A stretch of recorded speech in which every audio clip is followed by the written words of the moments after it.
Hello student, आप सभी को अपने चैनल एग्जाम फ्री में स्वागत है। आप लोग कैसे हैं? अच्छे हैं? मस्त है, ज़बरदस्त है। तो चलिए आज के इस वीडियो में मॉडल पेपर कितना होने जा रहा है, तो 3 होने जा रहा है। ठीक है, तो चलिए मॉडल पेपर 3 में जो है 100 प्रश्न को देखने वाले। कलम नहीं चल पा रहा है। ठीक है, तो 100 क्वेश्चन को देखने वाले। तो वीडियो को जल्दी से जल्दी एक बार लाइक करिए, शेयर करिए, चैनल को सब्सक्राइब करिएगा। तो आइए बिना देरी किए हुए स्टार्ट कर देते हैं। ठीक है, और आपको जल्दी से जल्दी बताना है जो भी आंसर आपको बता रहे हैं। क्वेश्चन नंबर 1 है कि 1967 तक भारत में किस प्रकार की दलीय व्यवस्था थी। 1967 तक भारत में जो किस प्रकार की दलीय व्यवस्था थी, तो एकल आधिपत्यशाली दल व्यवस्था थी। ऑप्शन नंबर डी होगा।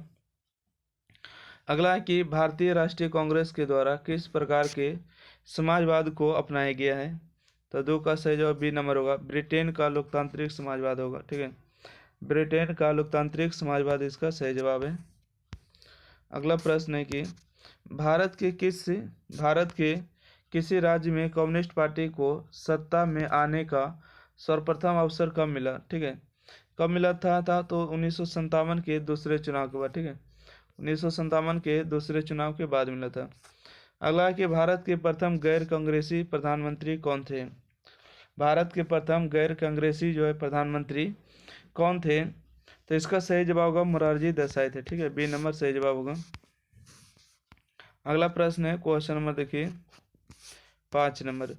निम्नलिखित में से किसे वामपंथी पार्टी को कोटि में रखा जा सकता है। ठीक है, निम्नलिखित में किसे जो है वामपंथी पार्टी को कोटि में रखा जा सकता है, तो 5 का सही जवाब होगा आपको भारतीय कम्युनिस्ट पार्टी को। ठीक है, संविधान सभा के प्रारूप समिति के अध्यक्ष कौन चुने गए थे।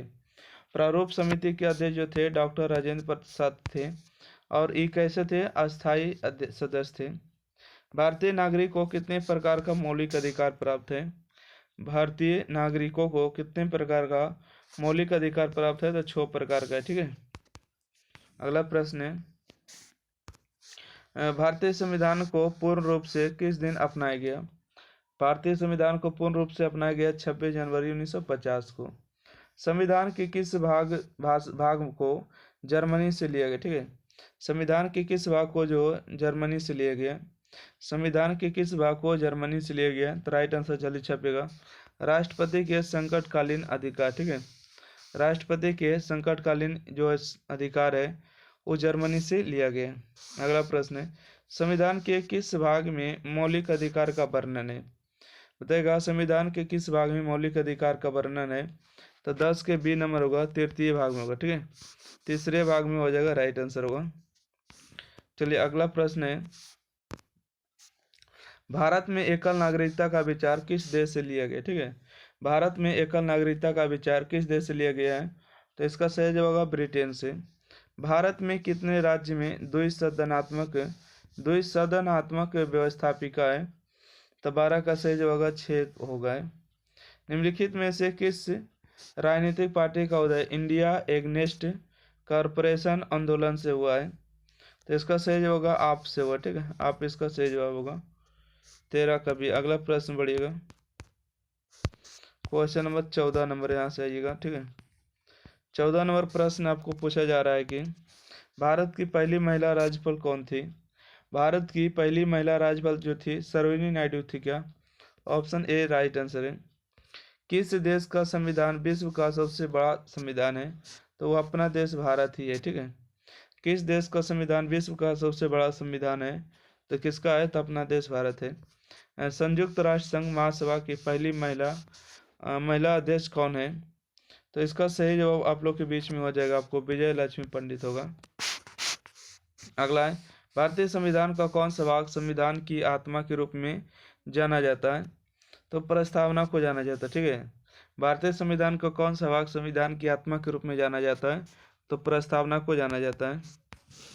अगला प्रश्न है कि किस प्रधानमंत्री ने मंडल आयोग की सिफारिश को लागू किया। ठीक है, किस प्रधानमंत्री ने जो है मंडल आयोग की सिफारिश को लागू किया था, तो 18 का सही जवाब आप लोग के बीच में होगा, बीपी सिंह होगा। ठीक है, अगला 103वां संवैधानिक संशोधन प्रदान करता है, क्या प्रदान करता है, तो 19 का सही जवाब होगा आर्थिक रूप से कमजोर वर्ग को आरक्षण। ठीक है, आर्थिक रूप से कमजोर वर्ग को आरक्षण होता है।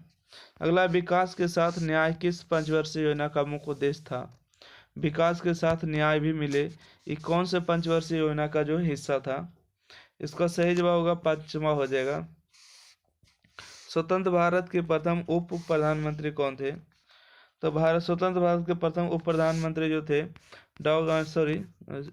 सरदार पटेल हो जाएगा। ठीक है, सरदार पटेल इसका सही जवाब है, डी नंबर। स्वतंत्र भारत के प्रथम उप प्रधानमंत्री सरदार पटेल होगा। अगला है कि कौन सा संविधान संशोधन नागरिक स्थानीय स्वशासन से संबंधित है? तो 22 का सही जवाब होगा 73वां संविधान संशोधन। भारत में पहला नगर निगम कब स्थापित किया गया था? ठीक है, भारत में जो है पहला नगर निगम कब स्थापित किया गया था? तो 1688 ईस्वी में सही जवाब होगा। अगला है, राज्यसभा का सभापति कौन होता है? राज्यसभा का जो सभापति होता है वो कौन होता है? तो इसका सही जवाब होगा उपराष्ट्रपति होता है। ठीक है, उपराष्ट्रपति होता है। अगला है, निम्न में से किसे संसद को संबोधित करने का अधिकार प्राप्त है? किसे जो है संसद को संबोधित करने का अधिकार प्राप्त है? तो इसका राइट आंसर होगा अटॉर्नी जनरल, है ना। चलिए अगला प्रश्न बढ़ते हैं। अटॉर्नी जनरल इसका right answer, sorry attorney general. ठीक है, संसद को संबोधित करने का अधिकार प्राप्त है अटॉर्नी जनरल होगा। ठीक है, चलिए अगला प्रश्न है कि अनुच्छेद 371 किस राज्य से संबंधित है? अनुच्छेद जो है 371 ए किस राज्य से संबंधित है? इसका राइट आंसर होगा नागालैंड से। ठीक है, कौन से होगा? नागालैंड से हो जाएगा, सही जवाब होगा। किसकी सलाह पर किसी राज्य के विधान परिषद को समाप्त किया जा सकता है? तो इसका होगा विधानसभा को। अगला, धन विधेयक प्रस्तुत किया जा सकता है केवल, धन विधेयक कहाँ प्रस्तुत किया जा सकता है? केवल राज्यसभा लोकसभा में। 28 का सही जवाब होगा लोकसभा में प्रस्तुत किया जाता है। ठीक है, चलिए अगला प्रश्न बढ़ेगा, क्वेश्चन नंबर 29 है। कहते हैं कि संस्था के पास संविधान की व्याख्या करने का अधिकार है। ठीक है, किस संस्था के पास संविधान की व्याख्या करने का अधिकार प्राप्त है? तो सर्वोच्च न्यायालय को, सुप्रीम कोर्ट को। अगला, पंचायती राज शामिल है। पंचायती राज जो शामिल है, क्या शामिल हो जाएंगे? तो राज्य सूची पर हो जाएंगे। अगला है, राज्यसभा धन विधेयक को कितने दिन तक रोक सकती है? राज्यसभा अगर चाहे धन विधेयक को रोकने के लिए तो कितना दिन तक? तो 14 दिन तक रोक सकती है, 15वां दिन ऑटोमेटिक पास हो जाएगा। ठीक है, 31 के बाद देखिएगा 32 नंबर प्रश्न क्या है। 32 नंबर पूछा गया है कि निम्न में कौन सी समिति राजनीति को अपराधीकरण के अध्ययन के लिए गठित की गई थी? ठीक है, 32 का सही जवाब बी नंबर होगा, बोहर समिति। ठीक है, बोहरा समिति जिसको कहते हैं। चुनाव के लिए आदर्श आचार संहिता कौन जारी कर सकता है? चुनाव के लिए जो है आदर्श यानी कि आचार संहिता कौन लागू कर सकता है? 33 का सही जवाब होगा चुनाव आयोग करता है। शून्यकाल संबंधित होता है, शून्यकाल कहाँ होता है? तो संसद में जो है शून्यकाल चलता है। चलिए अगला प्रश्न है क्वेश्चन नंबर 35। क्वेश्चन नंबर 35 में राष्ट्रीय मानवाधिकार आयोग की स्थापना कब हुई? ठीक है, राष्ट्रीय मानवाधिकार आयोग की स्थापना कब हुआ? तो 1993 ईस्वी में हुआ है। अगला, पंचायती राज व्यवस्था का सबसे महत्वपूर्ण स्तर कौन सा है? तो इसका सही जवाब होगा आपको इनमें से सभी होगा, जिला परिषद है, पंचायत समिति है, ग्राम पंचायत हो जाएगा सही। अगला, निम्नलिखित में किस राज्य में पंचायती राज संस्था नहीं है? तो किस राज्य में जो है पंचायती राज संस्था नहीं है? तो मिजोरम में इसका सही जवाब होगा। भारत में अंतिम रेल बजट कब प्रस्तुत किया गया था? भारत में जो अंतिम रेल बजट है कब प्रस्तुत किया गया था? 2016 में किया गया, सही जवाब। अगला प्रश्न है, अंतर्राष्ट्रीय मानवाधिकार दिवस जो है कब मनाया जाता है? अंतर्राष्ट्रीय मानवाधिकार दिवस कब मनाया जाता है? तो इसका सही जवाब बताइएगा। 10 दिसंबर है क्या? 39 का सही जवाब होगा 10 दिसंबर को। अगला है, भारत में चुनाव आयोग की स्थापना जो है मतलब गठन कब हुआ था? भारत में चुनाव आयोग का गठन कब हुआ था? 40 का सही जवाब होगा 1950 में। अगला है, सुरक्षा परिषद के अस्थायी सदस्यों का कार्यकाल होता है, मतलब अस्थायी जो होते हैं, है ना, अस्थायी होते हैं, उनके कितने वर्षों का कार्यकाल होते हैं? तो 2 वर्ष के लिए होते हैं। ठीक है, कितने साल के लिए होते हैं? 2 वर्ष के लिए होते हैं। निम्न में कौन संयुक्त राष्ट्र संघ की एजेंसी नहीं है? संयुक्त राष्ट्र संघ की एजेंसी नहीं कौन है? तो 42 का नंबर होगा WTO होगा, ठीक है, WTO होगा राइट आंसर। चलिए अगला प्रश्न देखिएगा, क्वेश्चन नंबर 43 है। 43 नंबर है कि संयुक्त राष्ट्र महासभा की बैठक वर्ष में कितनी बार होती है? संयुक्त राष्ट्र महासभा की बैठक वर्ष में कितनी बार होती है? तो 43 का सही जवाब होगा एक वर्ष में 2 बार, ठीक है, एक वर्ष में 2 बार। अगला, निम्न में से किस राज्य में विधान परिषद नहीं है? किस राज्य में विधान परिषद नहीं है? तो हो जाएगा आपको राजस्थान में नहीं है। अगला, पहला गुट निरपेक्ष सम्मेलन कहाँ हुआ था? पहला गुट निरपेक्ष आंदोलन जो परिषद जो हुआ था, सम्मेलन कहाँ हुआ था? पहला गुट निरपेक्ष सम्मेलन कहाँ हुआ? तो इसका सही होगा बेलग्रेड में हुआ। भारत की संसद में शामिल है, तो भारत की संसद में शामिल है, इसका होगा लोकसभा और राज्यसभा और राष्ट्रपति, ठीक है। भारत की संसद में शामिल है डी नंबर, लोकसभा, राज्यसभा और राष्ट्रपति होगा। अगला है, किस संविधान संशोधन के द्वारा संविधान के में मौलिक कर्तव्य जोड़ा गया? ठीक है, किस संविधान संशोधन के द्वारा संविधान में मौलिक कर्तव्य जोड़ा गया है? तो 47 का सही जवाब होगा 42वां संविधान संशोधन। लद्दाख केंद्र शासित प्रदेश कब बना है? तो लद्दाख जो बना है तो 2019 में बना है। शीत युद्ध के दौरान शक्ति के कितने केंद्र थे? शीत युद्ध के दौरान जो है शक्ति के कितने केंद्र थे? तो इसका सही जवाब होगा 2 थे, ठीक है। अगला, भारतीय संघीय व्यवस्था में कितने अधिक शक्ति प्राप्त है? भारतीय संघीय व्यवस्था में कितने अधिक शक्ति प्राप्त है? तो 50 का ए नंबर होगा केंद्र को है, ठीक है। किसे जो अधिक शक्ति प्राप्त है, सॉरी यहाँ ध्यान दीजिएगा, भारतीय संघीय व्यवस्था में किसे अधिक शक्ति प्राप्त है? तो केंद्र को ज्यादा प्राप्त होता है। अगला प्रश्न देखिएगा, सुरक्षा परिषद में कितने अस्थायी सदस्य होते हैं? अस्थायी जो होते हैं कितने होते हैं? 10 होते हैं ना, कितने होते हैं? 15 होते हैं, ठीक है, 15 होते हैं, अब 5 जो अस्थायी होते हैं। इनमें से कौन सा एक गुट निरपेक्ष आंदोलन से संबंधित नहीं थे? बामन का सही जवाब होगा यानी कि अशरफ यसर अफरत हो जाएगा, ठीक है, आराफत होगा। बामन के बाद आगे बढ़ते हैं 53 नंबर प्रश्न के साथ। 53 नंबर प्रश्न में कि वैश्वीकरण का सामान्य अर्थ क्या है? बताइएगा, वैश्वीकरण का सामान्य अर्थ क्या होगा? तो इसका सही जो होगा अंतर्राष्ट्रीयकरण, ठीक है, एक देश की अर्थव्यवस्था विश्व की अर्थव्यवस्था के साथ जोड़ना है। चलिए अगला है कि दलित पैंथर्स नामक गठन की स्थापना इनमें से किस राज्य में हुआ था? तो इसका राइट आंसर होगा महाराष्ट्र में हुआ, ठीक है। 54 का सही जवाब सी नंबर होगा। कांग्रेस के युवा तुर्क के रूप में किसे जाना जाता है? कांग्रेस के युवा तुर्क के रूप में किसे ना जाना जाता है? इसका होगा चंद्रशेखर को जाना जाता है, ठीक है। डॉक्टर श्यामा प्रसाद मुखर्जी किस दल के नेता थे? तो 56 का सही जवाब होगा ए नंबर, भारतीय जनसंघ के नेता थे। चलिए अगला प्रश्न है, क्वेश्चन नंबर 57 है। 1956 में भारत में राज्यों के पुनर्गठन का आधार क्या बनाया गया था? 1956 में भारत में राज्यों के पुनर्गठन का आधार क्या बनाया गया था? 57 का ये नंबर होगा भाषा होगा, ठीक है। भारत में कुल कितने संघ शासित प्रदेश है? तो 58 के सी नंबर होगा 8 होगा, ठीक है। अगला है तृतीय पंचवर्षीय योजना की अवधि क्या थी? तृतीय पंचवर्षीय योजना की जो अवधि थी क्या थी? तो होगा 61 से लेके 66 तक।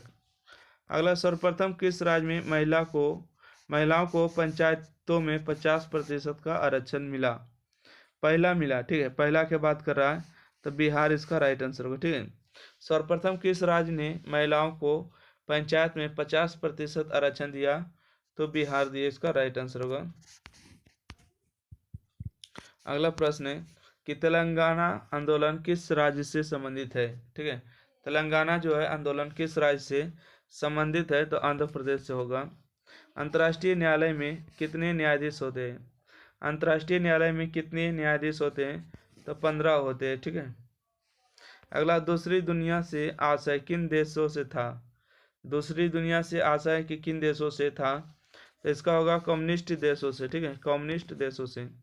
संविधान ने किस भाषा का राजभाषा का दर्जा दिया है? संविधान ने किस भाषा को राजभाषा का दर्जा दिया है? तो इसका राइट आंसर होगा हिंदी को। चलिए अगला प्रश्न है, क्वेश्चन नंबर 65 है। कहते हैं नवनिर्माण आंदोलन का नेतृत्व किसने किया है? तो इसका सही होगा जयप्रकाश नारायण। संयुक्त राष्ट्र संघ का व्यापार एवं विकास सम्मेलन अंकटाइड की स्थापना कब हुई? ठीक है, संयुक्त राष्ट्र संघ का व्यापार एवं विकास सम्मेलन की स्थापना कब हुआ है? तो इसका राइट आंसर होगा 1964 में। ठीक है, 1964 में। योजना आयोग के अध्यक्ष के रूप में कौन कार्य करता है? इसका सही होगा प्रधानमंत्री कार्य करते हैं। चलिए क्वेश्चन नंबर 68 है, निम्नलिखित में से कौन सा दक्षिण एशियाई देश धर्मनिरपेक्ष राज्य नहीं है? 68 का ये नंबर होगा पाकिस्तान। निम्नलिखित में कौन सा देश दक्षिण का सदस्य नहीं है? इसका राइट आंसर होगा चीन नहीं है। ठीक है, चीन नहीं है, option number A right answer. सीमांत गांधी के नाम से किन्हें पुकारा जाता है? तो सीमांत गांधी के नाम से कौन जाना जाता है? तो अब्दुल गफ्फार खान, जो कि पाकिस्तान के रहने वाले हैं। अगला है केंद्र में जनता पार्टी किस वर्ष सत्ता में आई? तो केंद्र में जनता पार्टी किस वर्ष सत्ता में आ गया है? तो इसका बिल्कुल सही जवाब आप लोग बता रहे हैं 1977 में। चलिए अगला प्रश्न देखिएगा, क्वेश्चन नंबर है, भारत देश के विभाजन से कौन कौन से प्रांत प्रभावित हुए हैं? तो इसका सही जो होगा पंजाब और बंगाल प्रभावित हुए। ठीक है, पंजाब और बंगाल प्रभावित हुए। अगला प्रश्न, किसने कहा भारत विविधता में एकता का देश है? ठीक है, किसने कहा कि भारत विविधता में एकता का देश है? 73 का सही जवाब होगा सी नंबर, जवाहरलाल नेहरू ने। अगला प्रश्न है कि सबसे पहले किस राज्य में राष्ट्रपति शासन लगाया गया? सबसे पहले किस राज्य में राष्ट्रपति शासन लगाया गया? तो 74 का बी नंबर होगा पंजाब। अगला है कि संयुक्त राष्ट्र संघ का मुख्यालय कहाँ अवस्थित है? तो 75 के होगा न्यूयॉर्क होगा। ठीक है, चलिए अगला प्रश्न है कि मुख्य चुनाव आयुक्त का कार्यकाल क्या है? ठीक है, मुख्य चुनाव आयुक्त का जो है कार्यकाल क्या होगा? तो इसका राइट आंसर होगा 6 वर्ष या 65 वर्ष की आयु तक, जो भी पहले हो जाए, या तो 6 साल पहले हो जाए या तो 65 वर्ष की आयु हो जाए। ठीक है, अगला प्रश्न देखिएगा, कहते हैं कांग्रेस का विभाजन किस वर्ष हुआ? ठीक है, कांग्रेस का विभाजन किस वर्ष हुआ है? तो 1969 में हुआ है। अगला है कि भारत में दल बदल विरोध से संबंधित कानून कब बना? भारत में दल बदल विरोध से संबंधित कानून कब बना है? तो 1985 में बना है। अगला, अनुसूचित जाति संघ की स्थापना किसने की? तो इसका राइट आंसर होगा बी आर अम्बेडकर ने किया। मुक्त व्यापार का क्या अर्थ है? ठीक है, मुक्त व्यापार का क्या अर्थ है? तो 80 का बी नंबर होगा सरकारी प्रतिबंधों से मुक्ति। ठीक है, सरकारी प्रतिबंधों से मुक्ति हो जाएगा राइट आंसर। अगला प्रश्न है कि भारत को परमाणु शक्ति संपन्न देश के श्रेणी में कब शामिल किया गया? भारत को परमाणु शक्ति संपन्न देश के श्रेणी में जो है कब शामिल किया गया है? तो 2008 में किया गया है। गांधीवादी समाजवाद की स्थापना करना इनमें से किस दल का प्रमुख उद्देश्य है? ठीक है, प्रमुख उद्देश्य था जनता पार्टी का था। 1977 में भारतीय जनसंघ का विलय किस पार्टी में हुआ? 1977 में भारतीय जनसंघ का विलय किस पार्टी में हुआ है? तो इसका सही जवाब होगा जनता पार्टी में हुआ है। अगला प्रश्न है कि संविधान के अनुसार पिछड़ा वर्ग या तो पिछड़े वर्ग की पहचान का मुख्य आधार निम्न में से क्या है? संविधान के अनुसार पिछड़े वर्ग की पहचान मुख्य आधार क्या है? तो सही जवाब होगा आपको जाति है। अगला है उल्फा एक आतंकवादी संगठन है, कौन सा देश के हैं? तो इसका सही जवाब होगा भारत के। अगला है कि भारत में हरित क्रांति के जनक कौन है? बताइएगा भारत में हरित क्रांति के जनक कौन है? तो एम एस स्वामीनाथन होगा। ठीक है, एम एस स्वामीनाथन होगा। अगला प्रश्न है भारत को एक धर्मनिरपेक्ष राज्य घोषित किया गया है। भारत को एक धर्मनिरपेक्ष राज्य घोषित किया गया है, तो इसका जो कारण हो जाएगा आपको बी नंबर होगा 1976 में 42वां संविधान संशोधन के द्वारा। अगला, भारतीय किसान यूनियन की स्थापना किस राज्य में हुआ? भारतीय किसान यूनियन तो 88 नंबर का सही जवाब होगा पंजाब में हुआ। ठीक है, कहाँ हुआ? पंजाब में हुआ। अगला है कि ताड़ी विरोधी आंदोलन भारत के किस राज्य में हुआ? ताड़ी विरोधी कहाँ हुआ था? इसका सही जवाब होगा आपको आंध्र प्रदेश में हुआ था। ठीक है, चलिए अगला प्रश्न को बात किया जाए, ठीक है। क्वेश्चन नंबर 90 में, क्वेश्चन नंबर 90 में कि 1951 में कांग्रेस से अलग होकर आचार्य कृपलानी ने किस पार्टी की स्थापना किया? बताएगा। 90 का सही जवाब होगा डी नंबर, प्रजा सोशलिस्ट पार्टी का, ठीक है। निम्नलिखित में कौन एक संवैधानिक संस्था नहीं है? कौन संवैधानिक संस्था नहीं है? तो होगा नीति आयोग नहीं है। अगला है भारतीय विदेश नीति के प्रमुख लक्ष्यों के संबंध में निम्न में से कौन सही है? तो इसका जो सही जवाब होगा आप लोग देखिएगा, यानी कि क्या है, नलीय भेदभाव की समाप्ति, प्रयास है, मानवाधिकार की रक्षा, उपनिवेशवाद का विरोध है, उपरोक्त में सभी होगा। अगला है कि भारतीय विदेश नीति के निर्माता के रूप में किसे जाना जाता है? भारतीय विदेश नीति के निर्माता के रूप में जो किसे जाना जाता है? 93 के नंबर होगा, पंडित जवाहरलाल नेहरू होगा। अगला, जस्टिस पार्टी किस राज्य से संबंधित पार्टी है? ठीक है, जस्टिस पार्टी जो है किस राज्य से संबंधित जो है पार्टी थी? डी नंबर होगा, मद्रास के होगा। 1974 के बिहार आंदोलन को किस नाम से जाना जाता है? 1974 के बिहार आंदोलन को किस नाम से जाना जाता है? तो बी नंबर होगा, छात्र आंदोलन के नाम से जाना जाता है।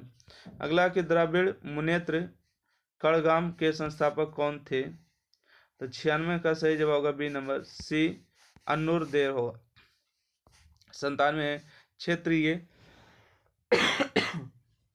क्षेत्रीय असंतुलन के फलस्वरूप किस राज्य का गठन हुआ? 97 का सी होगा, उपरोक्त में दोनों, नागालैंड और मिजोरम दोनों का हुआ। चलिए अगला प्रश्न है 98 नंबर, नर्मदा घाटी परियोजना से प्रभावित होने वाले राज्य कौन से हैं? ठीक है, नर्मदा घाटी परियोजना से प्रभावित होने वाले राज्य कौन है? तो इसका होगा गुजरात, राजस्थान, मध्य प्रदेश। भारत में नई आर्थिक नीति कब लागू किया गया? तो भारत में नई आर्थिक नीति 1991 में लागू हुआ था। अगला है कि मंडल आयोग के अध्यक्ष कौन थे? ठीक है, मंडल आयोग के अध्यक्ष कौन थे? तब बीपी मंडल थे। आपको 100 क्वेश्चन यहाँ से भी आपको कंप्लीट हो गया। तो वीडियो को ज़्यादा से ज़्यादा लाइक करिए, शेयर करिएगा, और चैनल को जो अभी तक सब्सक्राइब नहीं किए तो प्लीज़ सब्सक्राइब जरूर करिएगा, ठीक है। और एग्ज़ाम फ्री को ज़्यादा से ज़्यादा सपोर्ट करने का आप लोग प्रयास करिएगा, ठीक है। थैंक यू, धन्यवाद। अगर कोई भाई बहन अगर पढ़ने वाला रहेगा आर्ट्स में तो उसको ज़रूर बता देना है कि एग्ज़ाम फ्री पर पढ़ लेना, ठीक है। धन्यवाद।